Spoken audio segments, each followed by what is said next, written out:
Are you missing the Disney magic? Well, you can make some at home with this magical star cocktail that my friend Bree requested. Now we're gonna take 1 ounce of rum, coconut rum, 1 ounce of Kinky Pink liqueur, and then 3 ounces of pineapple juice. Now we're just gonna give that a good shake.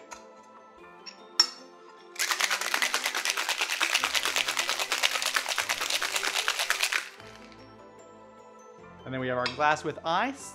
We're just gonna strain it in. And there you have it, a magical star cocktail. Now for more cocktails like this, you can go to my website, cocktailswithcody.com. And until next time, I'm Cody. See you soon.